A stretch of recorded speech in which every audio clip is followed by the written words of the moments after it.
Mapema hii leo wanaharakati wa haki za binadamu wa Pwani na vijana wa kizazi cha Gen Z kutoka Mombasa walivamia jengo la ubalozi wa Tanzania kwa lengo la kushinikiza kuachiliwa kwa wanaharakati wa haki waliozuiliwa nchini Tanzania. Wakiongozwa na Francis Auma walidai waliozuiliwa nchini Tanzania ni Hussein Khalid, Willy Mutunga, Hanifa Farsafi pamoja na Boniface Mwangi baada ya Martha Karua kurudishwa Kenya. Tumekuja manake wenzetu tumepata habari wamekuwa detained in Tanzania. Hussein Khalid ambaye yuko kule amedeteniwa, na vile vile Willy Mutunga, Hanifa na Boniface Mwangi jana wamestorm hoteli yake kuharakisha. Martha Karua washarudi, kina Antonani yule Irungu washarudi, na sisi tumekuja hapa kusik audience nao wametufukuza. Tunataka kujua kwa nini Watanzania wanatuzuia kusik audience nao. Hivi sasa ameingia mtu ambaye kwamba hatambui undugu, umoja wala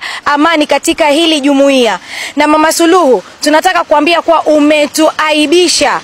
Pale ulipochukua mamlaka tulikuwa tunajivunia sisi kama wanawake, tukisema sasa nchi ya Tanzania itaendeshwa kwa miondoko ya kisawasawa, lakini hadi hivi sasa tumeona ndo kumekathiri ukiukaji wa haki za kibinadamu, mauaji ya kiholela, watu kupotezwa kimabavu, na hivi sasa Wakenya kukatazwa kuingia katika nchi jirani. Mama, unaharibu sifa za wanawake, unaharibu sifa za utawala bora hapa Afrika, na unaharibu sifa za demokrasia. Achilia wale na wacha Wakenya wazidi kuja kule wasikize kesi, na hata wale wa Tanzania pia waweze kuruhusiwa kuingia mahakamani.